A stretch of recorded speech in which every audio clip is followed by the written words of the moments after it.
કરોલી ગામે વર્ષો જૂની પરંપરા મુજબ ભવ્ય રથયાત્રા, ભક્તિ અને એકતાનો અનોખો દર્શન. ગાંધીનગર જિલ્લાના દહેગામ તાલુકાના કરોલી ગામે વર્ષોથી ચાલી આવતી પાવન અને ઐતિહાસિક પરંપરા મુજબ આજે ભવ્ય રથયાત્રાનું આયોજન કરવામાં આવ્યું હતું. મોટાવાસ ખાતે આવેલ ભાથીજી મહારાજના મંદિરથી શરૂ થયેલ આ રથયાત્રા વેરાઈ માતાજીના મંદિર સુધી વિશાળ જનસમૂહની હાજરીમાં ધાર્મિક ઉમંગ સાથે પૂર્ણ કરવામાં આવી હતી.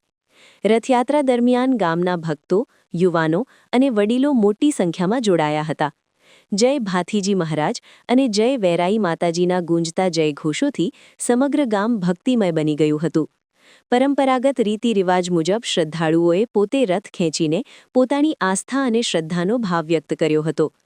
આ પ્રસંગે ગામમાં ભાઈચારો, એકતા અને ધાર્મિક લાગણીઓનો અનોખો માહોલ સર્જાયો હતો.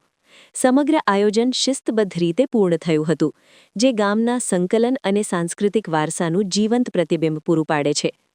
આવી પવિત્ર પરંપરાઓ ગામના સામાજિક અને ધાર્મિક જીવનને વધુ મજબૂત બનાવે છે અને નવી પેઢીને સંસ્કાર અને સંસ્કૃતિ સાથે જોડવાનું કાર્ય કરે છે. રિપોર્ટર ધર્મેન્દ્ર રામાજી ચૌહાણ.